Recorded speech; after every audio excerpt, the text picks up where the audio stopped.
The fluorescent lights in the nurse's station buzzed overhead as I stood there, chart in hand, watching my supervisor Mark dismiss my concerns with that condescending smirk I'd grown to hate. The emergency department at St. Mary's Hospital in downtown Chicago was transitioning from day shift to night, and the familiar chaos of handoff reports filled the air with urgent whispers and beeping monitors.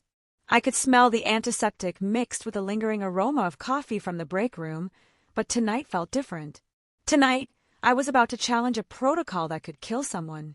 "You're questioning the morphine dosage again, Sarah?" Mark's voice cut through the ambient noise, loud enough for the entire nursing staff to hear. "We've been doing this for 15 years. I think we know what we're doing."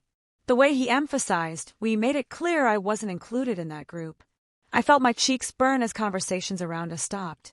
Jenny from Pediatrics looked up from her computer, and even Dr. Rodriguez paused his chart review to glance our way. This wasn't the first time Mark had publicly undermined me, but something about tonight felt like a breaking point. "Mark, I'm not questioning your experience. I'm questioning why we're still using the old calculation method when the new guidelines clearly state." I started, but he cut me off with a dismissive wave. "Sarah, let me be very clear about something." His voice dropped to that dangerous tone I'd heard him use with patients' families when he was losing patients. "You're replaceable. We all are. But some of us understand that following established protocols isn't just about guidelines, it's about respect for hierarchy and experience." The words hit me like a physical blow. Replaceable. In front of my colleagues, in front of the residents who looked up to me, in front of the new nurses I'd been mentoring for months. The emergency department suddenly felt smaller, the walls closing in as I heard someone's sharp intake of breath behind me. The steady beeping of heart monitors seemed to synchronize with my own racing pulse. "I understand protocols, Mark. What I don't understand is why you're so resistant to updating them when patient safety is at stake." My voice was steadier than I felt, but I could hear the tremor creeping in. "Patient safety?" He laughed, a harsh sound that echoed off the sterile walls. "You've been here, what, 3 years? I've been saving lives since before you graduated high school. Maybe focus on learning your job before trying to teach everyone else theirs." The humiliation was complete. I felt the heat spreading down my neck as I clutched the patient chart tighter, my knuckles turning white. Around us, the normal sounds of the hospital continued, ventilators breathing for patients who couldn't, for pumps delivering life-sustaining medications, the distant sound of an ambulance approaching. But in this moment, everything felt frozen. Jenny finally broke the tension by clearing her throat and announcing that room 12 needed vitals checked. People scattered, conversations resumed, but I remained standing there, feeling smaller than I had since my first day as a nursing student. Mark turned back to his computer as if nothing had happened, but I caught him glancing at me with that satisfied expression that told me he'd accomplished exactly what he intended. The rest of the handoff passed in a blur. I took report on my 6 patients. Mrs. Chun with chest pain in bed 4, the teenager with suspected appendicitis in 7, an elderly man with difficulty breathing in 9, and 3 others whose conditions ranged from concerning to critical. Each case required careful attention, but my mind kept replaying Mark's words. Replaceable. As if my 3 years of dedication, my perfect attendance record, my countless overtime shifts during the pandemic meant nothing. By 9 p.m., the emergency department had settled into its typical night rhythm. The harsh fluorescent lighting seemed softer somehow, and the constant stream of ambulances had slowed to a manageable pace. I checked on Mrs. Chin first. Her EKG showed some irregularities that made me uneasy, but her pain level had decreased from an 8 to a 5. She squeezed my hand when I adjusted her pillow, speaking in Mandarin to her daughter, who translated that she was grateful for my care. "Tell her I'll be checking on her every hour," I said, forcing a smile despite the emotional bruising from earlier. "And please let me know immediately if her pain increases, or if she feels any shortness of breath." Moving through my other patients, I tried to push Mark's humiliation to the back of my mind. The teenager in 7 was stable, waiting for surgical consultation. The elderly man in 9 had responded well to the breathing treatment, his oxygen saturation climbing back to acceptable levels. Everything seemed routine, manageable even. But at 10:47 p.m., everything changed. The cardiac monitor alarm for Mrs. Chun pierced through the relative quiet, followed immediately by another alarm from room 11. 2 patients, 2 emergencies, happening simultaneously in a department that was already operating with minimal night staff. As I rushed toward Mrs. Chen's room, I could see Mark heading toward 11, his face grim with the reality that we were about to face every emergency nurse's nightmare scenario. Mrs. Chen was in ventricular tachycardia, her heart racing at a rate that couldn't sustain life much longer. In room 11, I could hear the telltale sounds of another cardiac emergency, the frantic beeping of monitors, the urgent voices of staff calling for equipment. My hands moved automatically, checking Mrs. Chen's pulse, assessing her consciousness level, preparing for what I knew was coming. "Get me the crash cart," I called out, my voice cutting through the chaos. "And page cardiology stat." But even as I initiated the emergency response, I knew that the next few minutes would test everything I'd learned, everything I believed about patient care, and everything Mark had just dismissed as replaceable.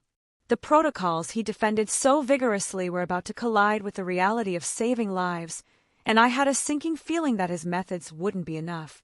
What happened next would change everything.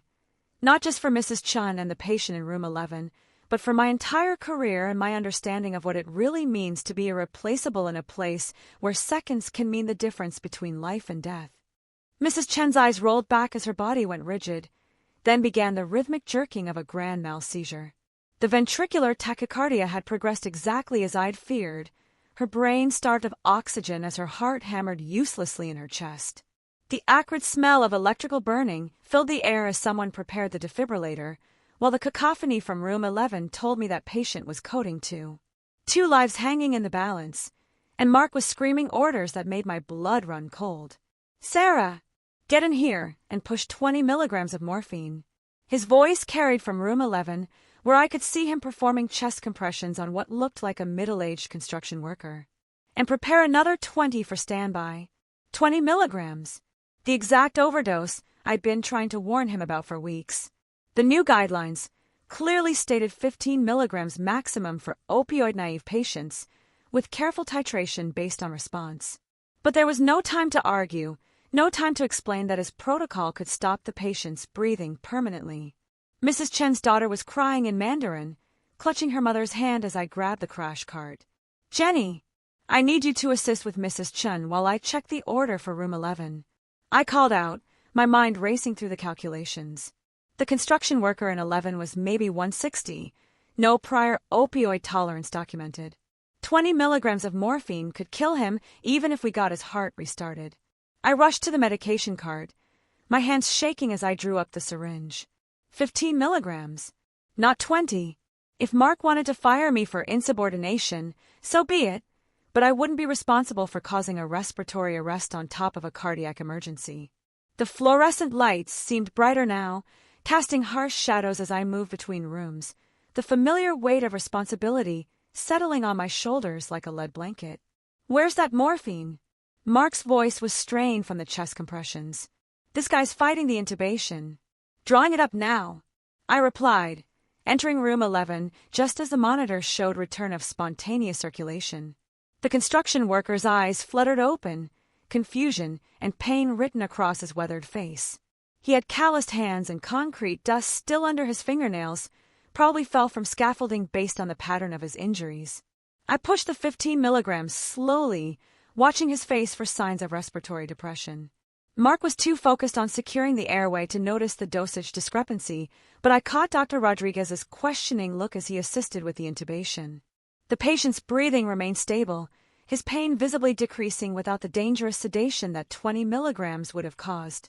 "Good call on the morphine," Dr. Rodriguez murmured quietly, just loud enough for me to hear.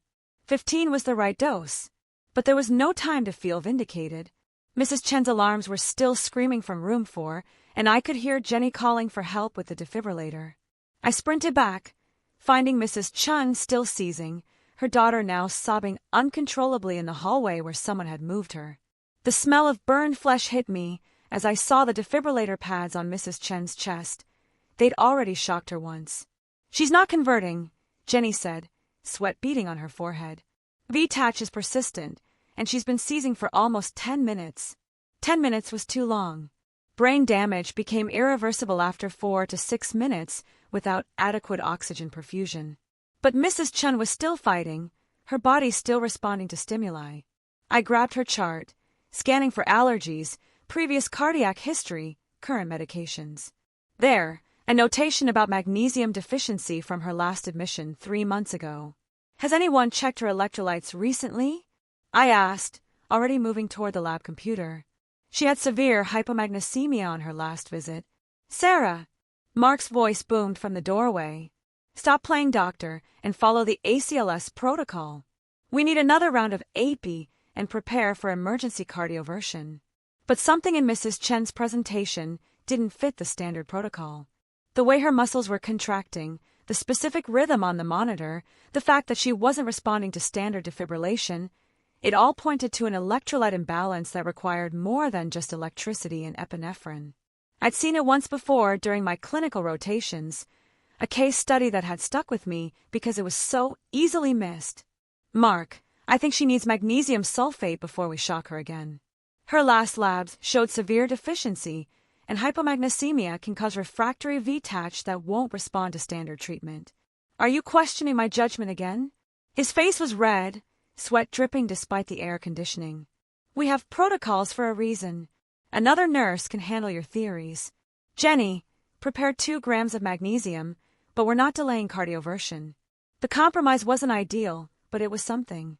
As Jenny prepared the magnesium, I positioned myself at Mrs. Chen's head, checking her airway, monitoring her breathing pattern. The seizure activity was beginning to subside, but her heart rhythm remained chaotic. The construction worker in 11 was stable for now, but both patients were still critical, still balanced on the knife's edge between life and death. Magnesium going in, Jenny announced, pushing the medication through Mrs. Chen's 4. Within 30 seconds, the cardiac monitor began showing subtle changes. The chaotic rhythm started organizing, the rate beginning to decrease from the dangerous 200+ beats per minute. It's working, I whispered, hardly daring to believe it. Look at the monitor. Mark glanced over, his expression shifting from anger to confusion to something that might have been grudging respect. Mrs. Chen's heart rhythm was converting to normal sinus rhythm, her blood pressure stabilizing, her oxygen saturation climbing back toward normal levels. The seizure had stopped completely, and she was beginning to respond to verbal stimuli. Mrs. Chen? Can you hear me? I leaned over her, speaking clearly. You're in the hospital. You're safe now. Her eyes fluttered open, unfocused but aware. She tried to speak, but the oxygen mask muffled her words. Her daughter rushed back into the room, tears streaming down her face as she took her mother's hand. The relief in the room was palpable, but I knew we weren't out of danger yet. Both patients needed continued monitoring, and I had no idea who else might be watching our unorthodox approach to emergency medicine. What I didn't know was that Dr. Patricia Williams, the chief medical officer, had been standing in the hallway for the past 20 minutes, observing everything. She'd been making rounds when the codes were called, and she'd witnessed not just the medical emergency, but the conflict between protocols and innovation, between hierarchy and patient advocacy. As Mrs. Chen squeezed my hand weakly, I realized that this night was far from over, and the consequences of my decisions, both the morphine dosage and the magnesium protocol, were about to reach far beyond these 2 patients. At 2:17 a.m., I was documenting Mrs. Chen's miraculous recovery when I noticed a shadow in my peripheral vision. Dr. Patricia Williams stood by the nurse's station, her silver hair perfectly styled despite the late hour, reviewing charts with an intensity that made my stomach clench. The chief medical officer rarely made rounds during night shifts unless something significant had happened. Her presence could only mean one thing: someone had reported the night's events, and not necessarily in my favor. Mrs. Chen was stable now, sleeping peacefully with her daughter, keeping vigil beside her bed. The construction worker in 11, whose name I'd learned was Miguel Santos, was awake and grateful, his pain managed without respiratory compromise. Both patients were alive because of decisions that directly contradicted Mark's orders, and now I was about to face the consequences. Sarah Mitchell? Dr. Williams' voice was crisp, professional, carrying the authority of someone who'd climbed to the top of a male-dominated field through sheer competence. Could I speak with you privately? My heart hammered against my ribs as I followed her to the small consultation room we used for difficult family conversations. The space smelled like industrial-strength disinfectant and recycled air, with motivational posters about teamwork that felt mocking given tonight's circumstances. Dr. Williams closed the door and turned to face me, her expression unreadable. "I've been reviewing the events of tonight's cardiac emergencies," she began, settling into one of the uncomfortable plastic chairs.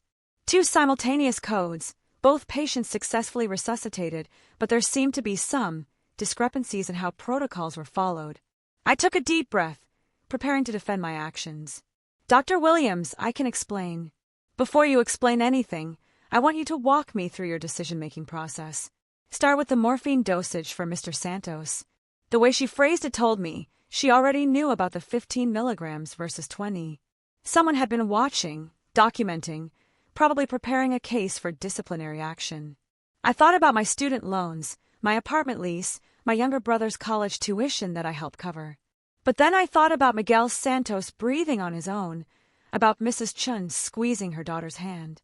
The standard protocol called for 20 milligrams, but Mr. Santos showed no evidence of opioid tolerance. The updated guidelines from the American Pain Society recommend 15 milligrams maximum for opioid-naive patients to prevent respiratory depression. Given that he was already in cardiac distress, additional respiratory compromise could have been fatal. Dr. Williams nodded, making notes on her tablet. "And the magnesium sulfate for Mrs. Chun?" Her presentation was consistent with hypomagnesemia-induced arrhythmia. She had a history of severe magnesium deficiency, and her VTACH wasn't responding to standard ACLS protocols. Refractory ventricular tachycardia in the setting of electrolyte imbalance requires specific treatment beyond cardioversion and epinephrine. "I see." Her pen tapped against the tablet. "And these decisions were made independently of your supervising nurse's direct orders?" There it was, the question that could end my career. I looked at Dr. Williams, this woman who'd broken barriers in emergency medicine, who built St. Mary's reputation as one of Chicago's premier trauma centers. If I was going down, I was going down with the truth. "Yes, ma'am." Mark ordered 20 milligrams of morphine for Mr. Santos and wanted to proceed with repeated cardioversion for Mrs. Chun without addressing the underlying electrolyte imbalance. I made the decision to deviate from those orders because I believe they posed unnecessary risks to patient safety. The silence stretched between us, filled only by the distant sounds of the hospital at night, ventilators breathing, monitors beeping, the soft shuffling of nurses making rounds. Dr. Williams studied me with eyes that had seen decades of medical crises, political battles, and difficult decisions. "Nurse Mitchell, do you understand the gravity of what you're telling me? You directly disobeyed your supervisor's orders during critical emergencies. That's grounds for immediate termination and potential review by the state nursing board." My mouth went dry. I thought about Mark's satisfied smirk when he called me replaceable, about all the times I'd bitten my tongue when his protocols seemed outdated or dangerous. Maybe he was right. Maybe I was just an uppity nurse who thought she knew better than everyone else. "I understand the consequences, Dr. Williams, but I also understand that Mr. Santos is breathing without assistance tonight, and Mrs. Chun is talking to her daughter instead of being brain dead from a prolonged seizure. If that makes me insubordinate, then I guess I'm insubordinate." Dr. Williams set down her tablet and leaned forward, her expression shifting slightly. "Nurse Mitchell, I've been the chief medical officer here for 8 years. Before that, I spent 15 years in emergency medicine, including 5 years as department head at Cook County Hospital. Do you know how many nurses I've seen who were willing to put their careers on the line for patient safety?" I shook my head, afraid to speak. "Not nearly enough." She stood up, smoothing her lab coat. "I was standing in the hallway tonight, observing both emergencies. I saw Mark's resistance to updated protocols. I saw your clinical reasoning, and I saw the outcomes. What I witnessed wasn't insubordination, Nurse Mitchell. What I witnessed was exactly the kind of clinical judgment and patient advocacy that modern healthcare requires." The words hit me like a physical blow, but in reverse. Instead of pain, I felt a rushing relief that made my knees weak. "Ma'am, you saved 2 lives tonight, not just through medical intervention, but through the courage to challenge dangerous practices when it mattered most. That's not replaceable, Sarah. That's irreplaceable." But even as relief flooded through me, I could see something else in Dr. Williams' expression, a hardness that suggested this conversation was far from over. The way she emphasized dangerous practices told me that Mark's problems were just beginning, and mine might be too. Because in a hospital where politics and protocols often mattered more than patient outcomes, being right wasn't always enough to protect you from the consequences of being different.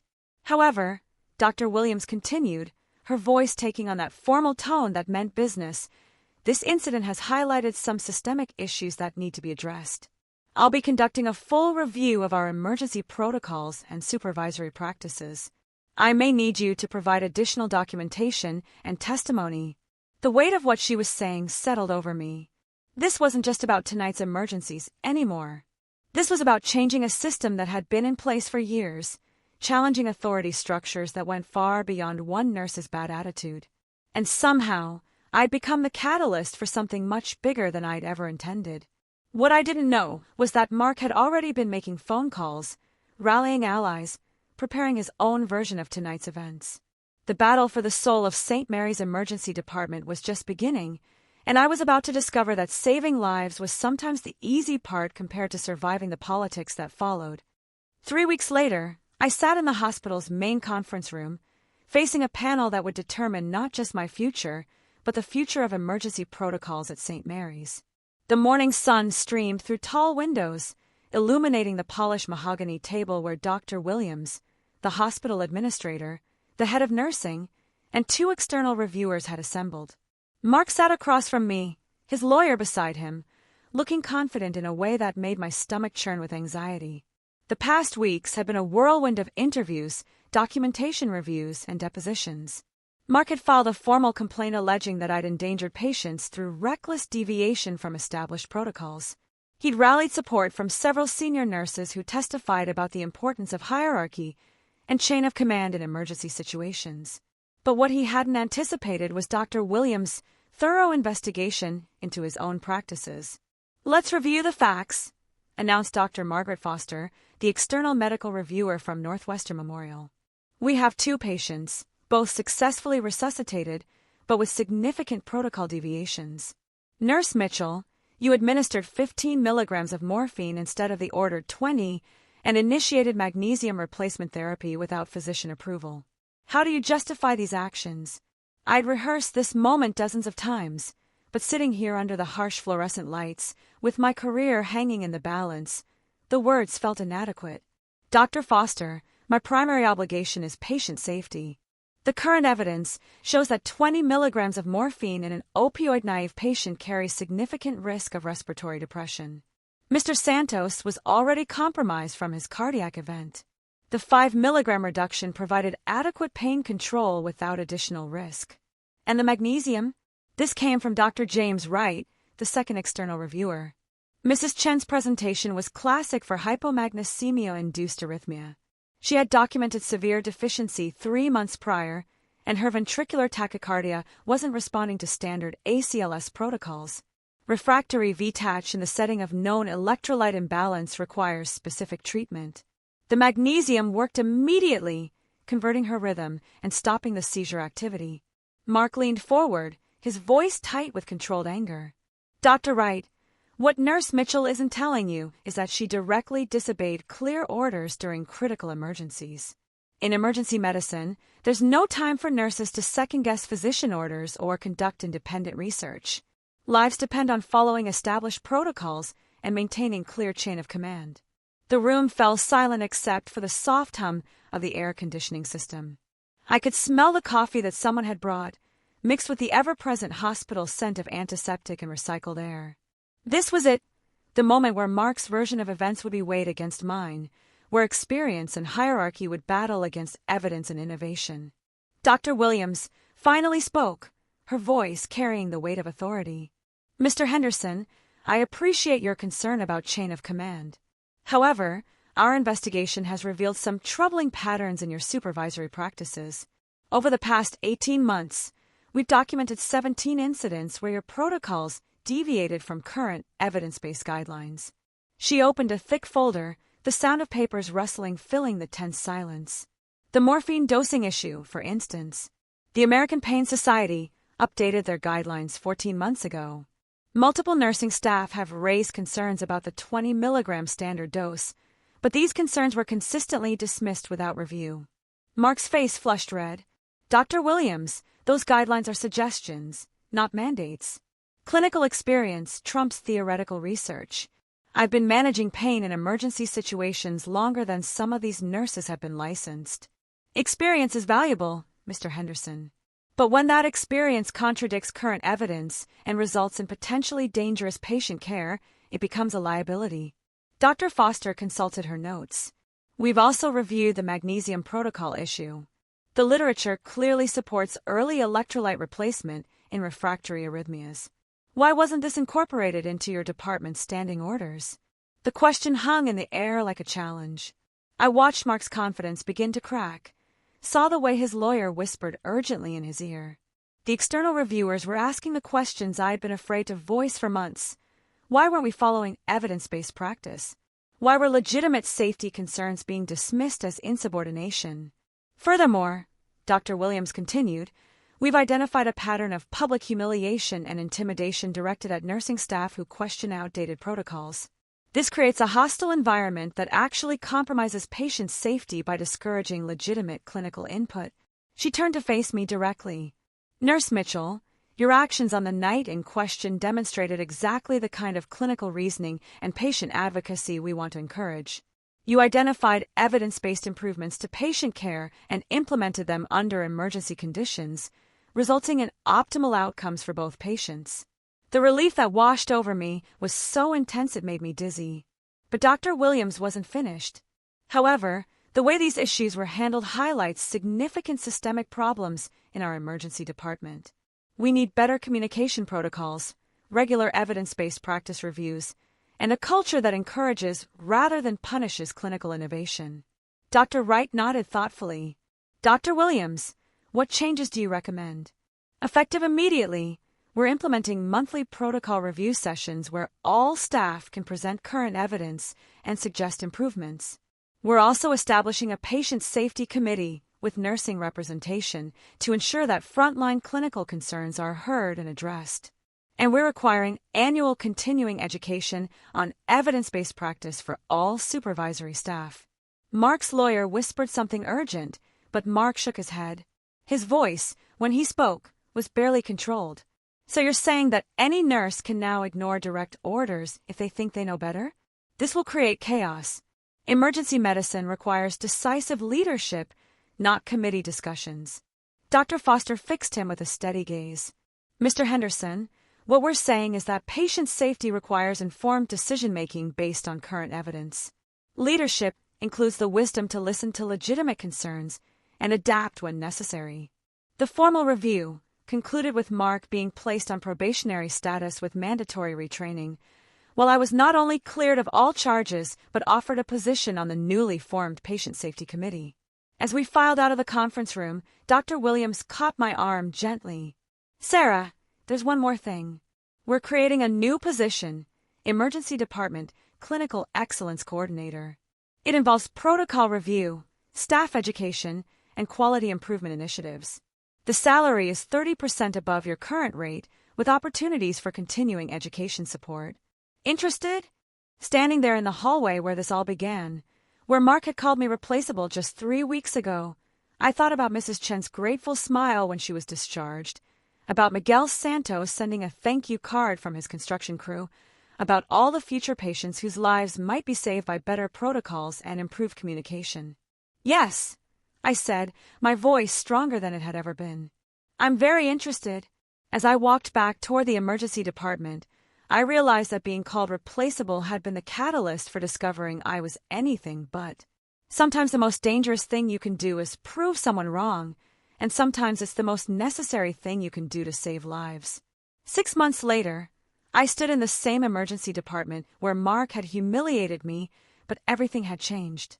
The morning sun filtered through the windows of my new office, a small space adjacent to the nurse's station where I could observe the controlled chaos of emergency medicine while working on protocol improvements and staff development. The nameplate on my door read, Sarah Mitchell, RN, BSN, Clinical Excellence Coordinator, and every time I saw it, I felt a surge of pride mixed with responsibility. The transformation hadn't been easy. Changing a culture that had operated the same way for decades required patience, persistence, and careful diplomacy. Some of the older staff initially resented having their practices questioned by someone they still saw as a junior nurse. But gradually, as our new evidence-based protocols showed measurable improvements in patient outcomes, even the skeptics began to come around. Mrs. Chun had become something of a legend in our department. She visited every few months, bringing homemade dumplings for the night shift staff and speaking broken English mixed with Mandarin about how the young nurse saved my life. Her daughter had written a letter to the hospital administration, detailing how my quick thinking with the magnesium had prevented what neurologists later confirmed would have been permanent brain damage from prolonged hypoxic seizure activity. Miguel Santos, the construction worker, had recovered completely and returned to work. His entire crew had adopted St. Mary's as their preferred emergency department, and Miguel himself had become an advocate for workplace safety education. He'd even spoken at one of our monthly protocol review sessions about the importance of appropriate pain management from a patient's perspective. The monthly reviews had evolved into something remarkable. What started as mandatory meetings had become collaborative sessions where nurses, physicians, residents, and even support staff contributed insights about improving patient care. We'd updated 17 different protocols in 6 months, all based on current evidence and real-world experience from our frontline staff. Mark had completed his probationary period and mandatory retraining, though our relationship remained professionally cordial at best. He'd been transferred to day shift supervision, where his experience was valuable but his resistance to change was less problematic. Occasionally, I'd catch him watching me during staff meetings, his expression unreadable, and I'd wonder if he ever regretted calling me replaceable. The Patient Safety Committee had investigated several other concerning practices beyond emergency medicine. We'd identified medication errors in post-surgical care, communication gaps in patient discharge planning, and equipment maintenance issues that could have led to serious complications. Each investigation reinforced the importance of listening to frontline staff who noticed problems before they became crises. Today was special, though. Today marked the completion of our first comprehensive outcome analysis since implementing the new protocols. The results were better than anyone had expected. A 15% reduction in medication errors, a 22% decrease in readmission rates within 72 hours, and a significant improvement in patient satisfaction scores specifically related to pain management and communication. Dr. Williams had called a department meeting to present these findings, and I found myself standing before the same colleagues who had witnessed my humiliation 6 months ago. The irony wasn't lost on me. The nurse who had been called replaceable was now presenting evidence that our changes had literally saved lives and improved care for thousands of patients. The data is clear. I began, clicking through the presentation slides on the conference room screen. Evidence-based protocols, combined with improved communication and staff empowerment, have measurable positive impacts on patient outcomes. But more importantly, we've created a culture where questioning practices is seen as professional responsibility, not insubordination. Jenny, who had assisted me during that chaotic night with Mrs. Chun and Miguel, raised her hand. Sarah, can you talk about the specific impact on cardiac emergency outcomes? Absolutely. Since implementing the updated pain management protocols and electrolyte replacement guidelines, we've seen a 38% reduction in complications from cardiac emergencies, 0 cases of medication-induced respiratory depression, and significantly improved conversion rates for refractory arrhythmias. Dr. Rodriguez, who had quietly supported my morphine dosage decision that night, nodded approvingly. What about staff satisfaction? Has the increased responsibility created additional stress? Actually, the opposite. Our staff satisfaction surveys show marked improvement in job fulfillment and professional confidence. When people feel heard and valued, when their clinical observations are taken seriously, they become more engaged and invested in patient outcomes. As I fielded questions and presented data, I realized this was about more than protocol changes or evidence-based medicine. This was about fundamental respect for the intelligence and dedication of healthcare workers at every level. It was about creating systems that supported good judgment rather than punishing it. After the meeting, Dr. Williams approached me with news that would change everything again. Sarah, I've been asked to recommend candidates for the chief nursing officer position at the new trauma center downtown. It's a significant leadership role, involving system-wide protocol development and staff education. Your work here has been exemplary, and I think you'd be perfect for it. The opportunity was incredible, a chance to implement these improvements on a larger scale, to influence healthcare policy at the institutional level, to ensure that other nurses wouldn't face the choice between following orders and protecting patients. But it would mean leaving St. Mary's, leaving the department where I'd fought for these changes and the colleagues who had become my allies. Dr. Williams, I'm honored by the recommendation. Can I have some time to consider it? Of course. But Sarah, remember that being irreplaceable isn't about staying in one place forever. Sometimes it's about taking your influence where it can help the most people. As she walked away, I looked around the emergency department that had become my professional home. The familiar sounds of medical equipment, urgent conversations, and controlled urgency filled the air. Mrs. Chen's thank you card was still pinned to my bulletin board, next to a photo from Miguel's crew showing him back at work, healthy and grateful. That night, 6 months ago, Mark had called me replaceable in front of my colleagues, trying to diminish my value and silence my concerns. What he hadn't understood was that truly irreplaceable people aren't those who cling to outdated methods or demand unquestioning obedience. Irreplaceable people are those who have the courage to challenge systems when they're broken, who prioritize patient safety over personal comfort, and who transform criticism into catalyst for positive change.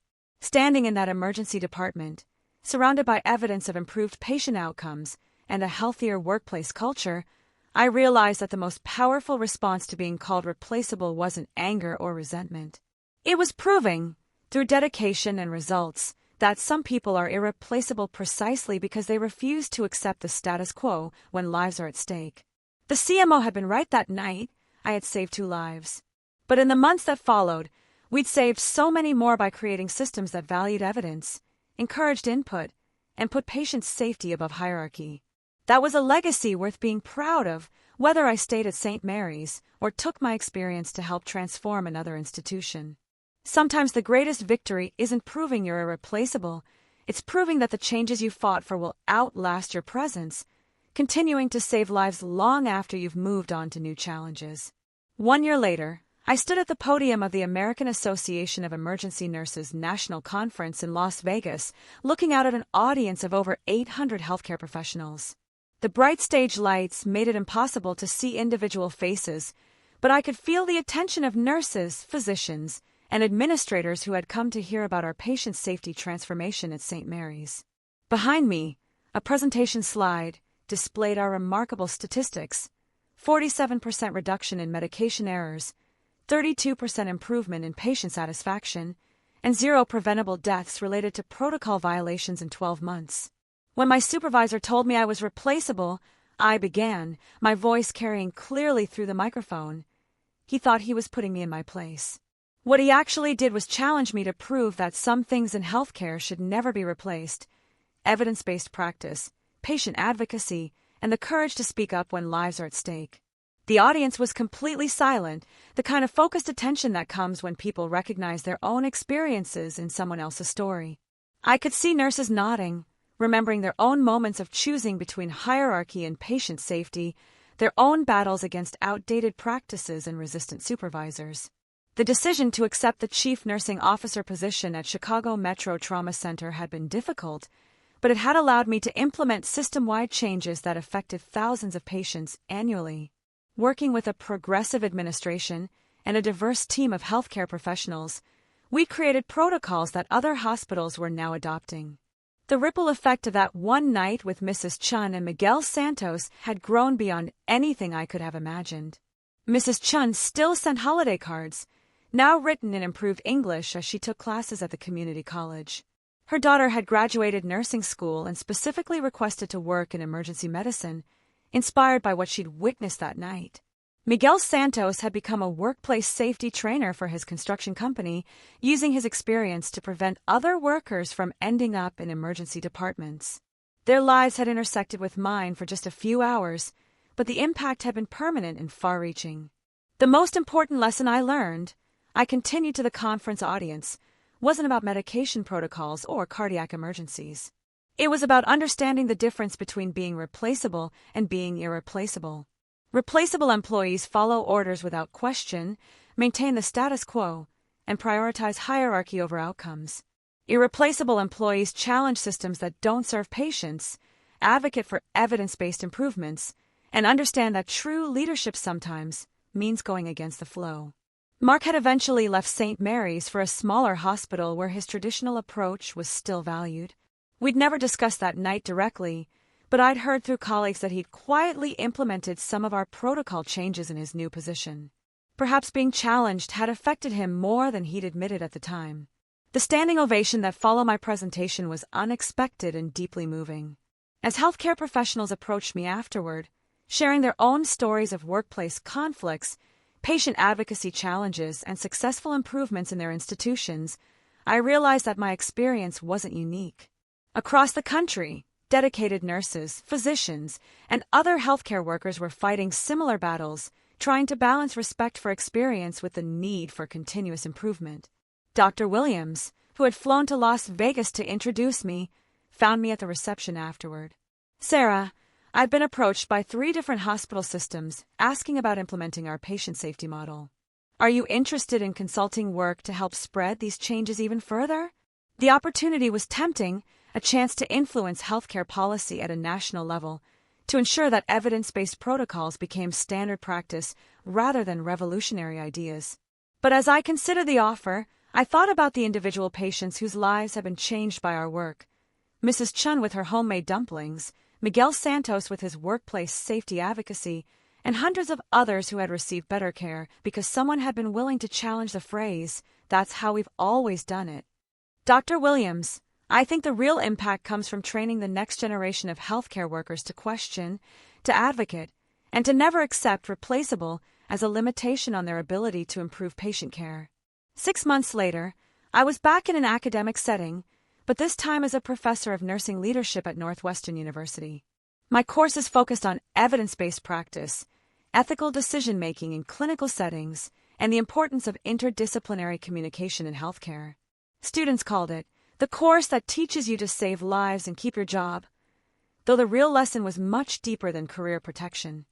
Every semester, I told my students about that night in St. Mary's emergency department, about the choice between following orders and following evidence, about the difference between being called replaceable and proving yourself irreplaceable.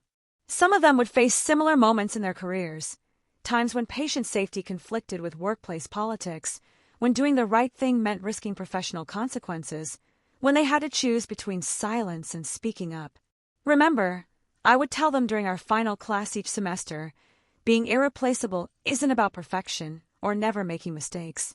It's about having the courage to advocate for your patients, the wisdom to base your practice on evidence rather than tradition, and the strength to stand up for what's right even when it's difficult.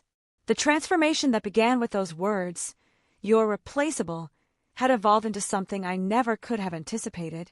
From a moment of professional humiliation had emerged a career dedicated to improving patient outcomes, influencing healthcare policy, and training the next generation of clinical leaders. Mrs. Chun and Miguel Santos had been saved by clinical knowledge and quick thinking, but the real victory was creating systems that would protect countless other patients from similar emergencies.